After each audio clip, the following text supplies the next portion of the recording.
Hello everyone, hello dear ATPians, welcome to ATP star the super learning platform. कैसे हो guys? Hoping that all of you are well and taking care of yourself. तो यार आज का इस session आप सभी के लिए गेम चेंजिंग होने वाला है।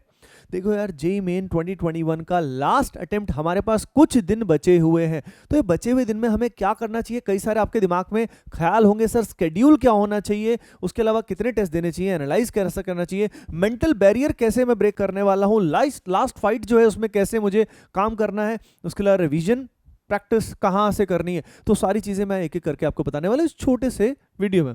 तो यार देखो, सबसे पहले मैं आगे बढ़ने से पहले एक इन्फॉर्मेशन आपको दे देता हूँ।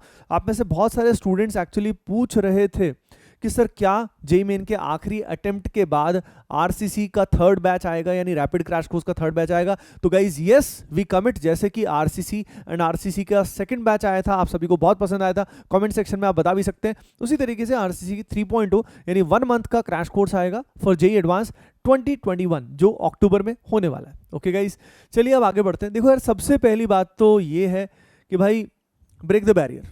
देखो यार, अपने दिमाग में एक बैरियर बन जाता है कि 3 अटेम्प्ट हो गए, अब मैं कितना इंप्रूव कर पाऊंगा, क्योंकि लास्ट अटेम्प्ट के लिए नॉर्मली इट बिकम्स डिफिकल्ट। वो डिफिकल्ट जो होता है प्रैक्टिकली उतना नहीं होता, मेंटली ज़्यादा डिफिकल्ट होता है। अपने दिमाग में बस जाता है कि यार अब इतने अटेम्प्ट मिल गए, अब एक अटेम्प्ट में और क्या होगा। अरे यार, कई बार क्या होता है कि जैसे अभी अगर नीरज चोपड़ा की बात करें तो वो एक ही अटेम्प्ट था ना जिससे गोल्ड मिला था, मल्टीपल अटेम्प्ट्स में काउंट तो वही हुआ था ना।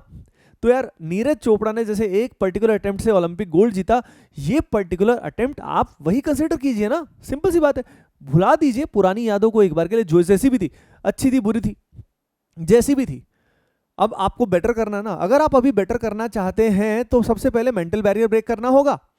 अब मेंटल बैरियर जो है, आप समझ गए ना कि this attempt can be your lucky attempt, कुछ भी हो सकता है। अगर आपने पहले से ही मान लिया कि यार इस अटेम्प्ट में मैं उतना अच्छा नहीं कर पाऊंगा, तो यार बताओ, अगर आप ही ऐसा मानोगे तो भगवान आपको बेटर चीज कैसे दे पाएगा? यानी जो आप मांगते हो उससे तो बेटर चीज मिल ही नहीं सकती, राइट? तो आप खुद ही बोल रहे हो कि अगर आपसे नहीं हो पाएगा तो कैसे हो पाएगा, राइट? तो सबसे पहले समझो it can be better, practically it can be better, right?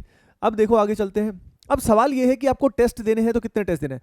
तो देखो यार, अगर आपकी तैयारी पूरी हो चुकी है, you have already done everything, तो एवरी डे भी आप टेस्ट दे सकते हो। बाकी आइडियली मिनिमम आपको 3 से 4 टेस्ट देने चाहिए। बाकी जो बचा हुआ समय है, 4 से अगर आप 6 टेस्ट देते हो, 4-5 टेस्ट देते हो, बहुत बढ़िया है, क्योंकि उनके बीच में एनालिसिस करने का टाइम मिल जाता है। यानी टेस्ट जब देते हो तो टेस्ट के बाद अगर आप एनालाइज नहीं करोगे कि गलतियां कहाँ पे हो रही हैं, तो यार ये बताओ इंप्रूवमेंट कैसे होगा? यानी अभी भी मैं बोलूंगा पहली चीज तो कि भाई जो तुमने कर लिया है कर लिया है, अब सिलेबस कंप्लीशन का तो टाइम अभी भी नहीं है। यानी जो आपको बढ़िया से आता है, स्ट्रॉन्ग पॉइंट्स पे ही फोकस करें। इट इज़ प्रैक्टिकली पॉसिबल कि इतने चांसेस मिलने के बाद भी हमारा सिलेबस पूरा नहीं हुआ होगा, इट्स ऑब्वियस, और बहुत सारे स्टूडेंट्स के साथ ऐसा होगा। कमेंट सेक्शन में आप जरूर बता सकते हो, ठीक है? क्योंकि बहुत स्टूडेंट्स होंगे जिनका सिलेबस कंप्लीट नहीं हो, पर जो आपको अच्छे से आता है, जिससे आपको लगता है कि यार हाँ, इससे मुझसे क्वेश्चन हो जाएगा, आप उसी पे फोकस करें। यानी focus on the accuracy, accuracy पे ही ध्यान रखना है, क्योंकि नेगेटिव मार्किंग अपने को मिनिमाइज करनी है। जितने भी क्वेश्चन एग्जाम में करके आओगे वो कोशिश करोगे सही करके आओ, ठीक है ना? और अब पॉइंट ये है कि एनालिसिस करो, क्वेश्चन वाइज एनालिसिस करो। 2 तरह की चीज़ है, जो क्वेश्चन आप अटेम्प्ट नहीं कर पाए वो किस वजह से नहीं कर पाए, क्या आपको कंसेप्चुअल मिस्टेक, क्या आपको टाइम नहीं मिला, या वो चैप्टर्स आपने किए नहीं हुए थे, क्या इशू रहा था। और उसके अलावा जो क्वेश्चन आपसे गलत हुए, आइडेंटिफाई कीजिए कि व्हाट इज द थिंग जिस कारण आपने गलती की। क्या एग्जाम के दौरान कैलकुलेशन मिस्टेक हुई थी, किस तरह की गलती हुई थी? यानी जब तक बीमारी को जड़ से नहीं पकड़ोगे तब तक वो ठीक कैसे होगी? तो आई थिंक आप समझ गए हो कि एनालिसिस करना बहुत बहुत जरूरी है। अब एनालिसिस हो गया, इसके लिए मैं रिकमेंड करूंगा कि एक नोटबुक आपके पास जरूर होनी चाहिए। किन किन स्टूडेंट्स ने नोटबुक एनालिसिस वाली बना रखी है, कमेंट सेक्शन में जरूर बताइएगा, ठीक है? तो एनालिसिस की नोटबुक में आप एक एक करके एनालाइज करते रहिएगा। और सबसे पहले इनफैक्ट आपको लास्ट एनालिसिस ही करना चाहिए, मैं हमेशा से बोलता आ रहा हूं कि you have to do it, तो अभी करिए इस चीज को।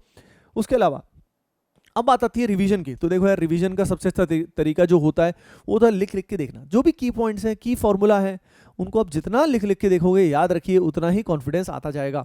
सिर्फ थ्योरी को रिवाइज करते रहने से काम नहीं चलता है, क्योंकि होता क्या है कि हम थ्योरी को ऐसे सामने से देखते रहते हैं और नजरें फिरा देते हैं, लेकिन बहुत की पॉइंट्स मिस हो जाते हैं।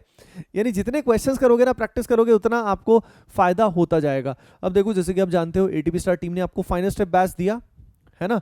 आपने ज्वाइन किया कि नहीं किया? अगर आपने अभी तक भी ज्वाइन नहीं किया तो जरूर फाइनल स्टेप बैच को ज्वाइन करें।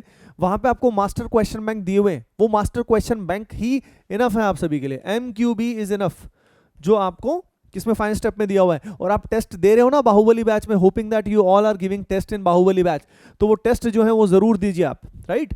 तो बस उनकी तरह प्रैक्टिस के थ्रू रिवीजन करें, नहीं सबसे अच्छा तरीका है revision through practice and writing down the key point. जितना ज्यादा लिखेंगे उतना दिमाग में बसता जाएगा। बाकी ये समय मेंटल रिवीजन का भी बहुत अच्छा तरीका होता है, क्योंकि देखो लिख तो लिया, सब कुछ कर लिया, लेकिन एग्जाम में तो काम दिमाग ही आएगा, ठीक है। तो जो भी आपने किया हुआ है अगर आप उनको मेंटली रिवाइज करेंगे, माइंड मैपिंग करेंगे तो बहुत बढ़िया रहेगा। माइंड मैपिंग कैसे करते हैं इसका आप सर्च कर सकते हैं, वीडियो मैंने ऑलरेडी बना रखा है ATP स्टार जेई चैनल पे, तो आप उसको चेक कर सकते हैं। उसके अलावा guys it is the last fight, you have to give your best, आपको अपना बेस्ट देना है। और उसके बाद जेई एडवांस के लिए हम लोग RCC 3.0 आप सबके लिए 3rd of September को लेके आ रहे हैं। Okay guys, so that is it for this particular session, hoping that you all will rock in the last attempt, and I wish you all the best on the behalf of Team ATP Star. Love you all.